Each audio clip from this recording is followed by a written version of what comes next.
projeto, inicialmente, ele tinha a previsão de trazer um novo tipo penal, o crime de hermenêutica, né? O que significa isso?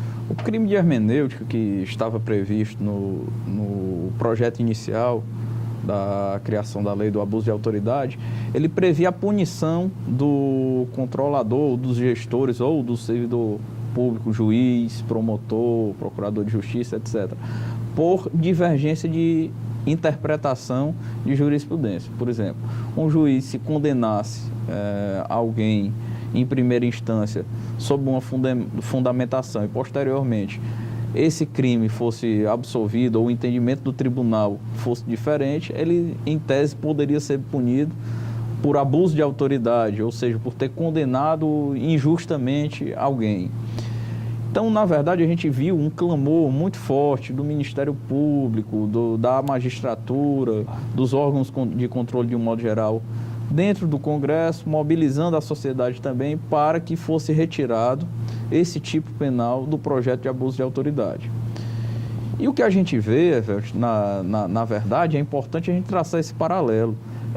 Você vê por outra via os advogados sendo punidos justamente por hermenêutica, por diferença de entendimento. Está lá o parecer fundamentado, tá certo, juridicamente. Então, não estou aqui tratando, obviamente, dos casos de má-fé ou de erro crasso, mas de um parecer que está fundamentado a contento e que, por divergência de interpretação do direito, os órgãos de controle estão buscando responsabilizar esse advogado.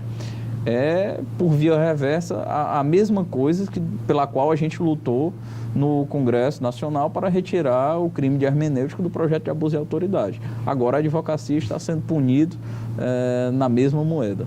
Doutor Andrei, esse crime de hermenêutica, antes previsto, né, ele, de certa forma, no que diz respeito à atuação do magistrado, ele iria acabar tolhendo a atividade do magistrado, principalmente malferindo aquele princípio do livre convencimento motivado, não é verdade? Sim, sim. O magistrado ele já teria um receio em proferir uma condenação porque ele iria imaginar que possivelmente ele poderia responder a um processo sendo enquadrado como abuso de autoridade, a condenação dele. Então, fere a independência do magistrado, fere a independência dos órgãos de controle, assim como o advogado também teria a sua prerrogativa violada e a sua independência técnica violada ao não poder emitir um parecer com a sua opinião jurídica sobre o caso. Doutor Andrei, quando nós falávamos sobre as condenações advindas dos tribunais em relação aos pareceres emitidos pelos advogados, o senhor falou que isso estava desestimulando os advogados, não só os advogados, mas também os procuradores, né, no âmbito dos municípios.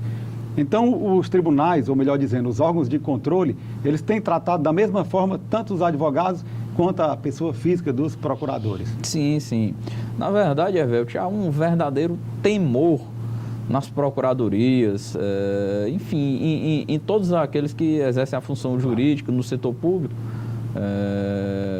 notadamente advogados e procuradores, em assinar pareceres, porque isso pode trazer um transtorno que não era para ser, para a sua vida por muito tempo, ter que responder a um processo, se justificar, por mais que ao final venha a ser absolvido, mas é um transtorno e isso tolhe a sua atividade, que é uma função social estabelecida na Constituição.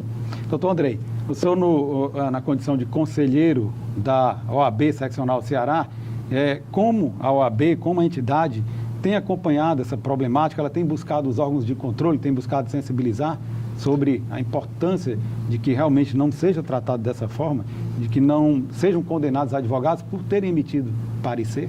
Sim, nós buscamos conversar com os tribunais de contas aqui do nosso estado, tanto o Tribunal de Contas do Estado quanto do município, para tratar da temática, tentando conscientizá-los, para que entendam de uma forma clara que a função do advogado ela deve ser exercida com independência, como a do magistrado, como a do Ministério Público, como a dos conselheiros dos tribunais de contas. Todos têm que exercer a sua atividade com a independência estabelecida na nossa Constituição.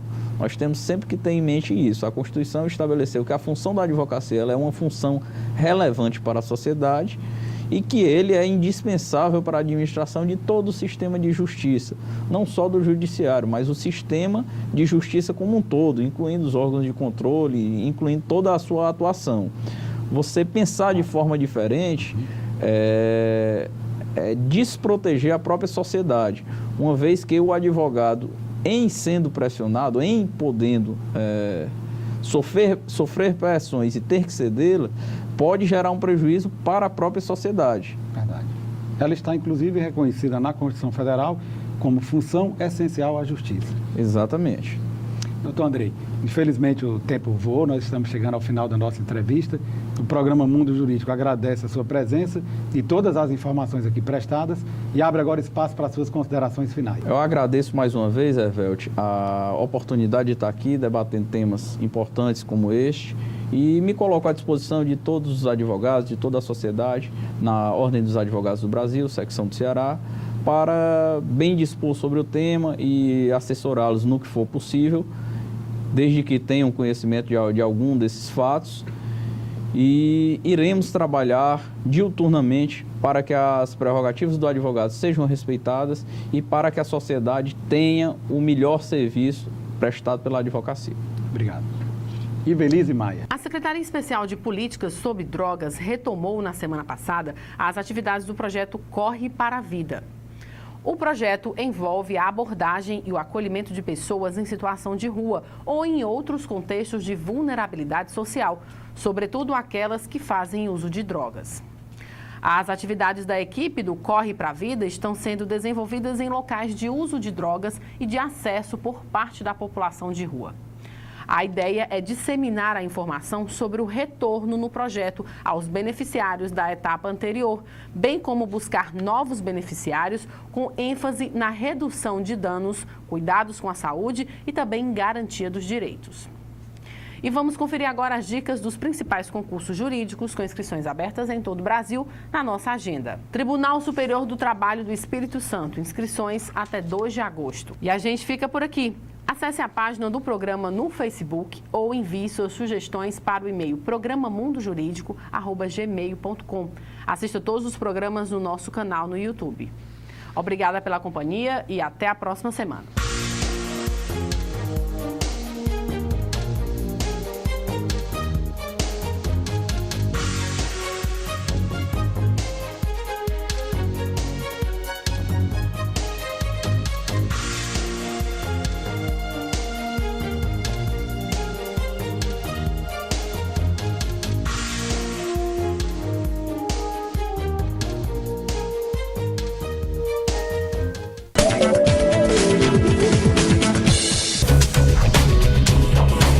TV Fortaleza, a emissora da Casa do Povo. Amigos de Fortaleza, a situação do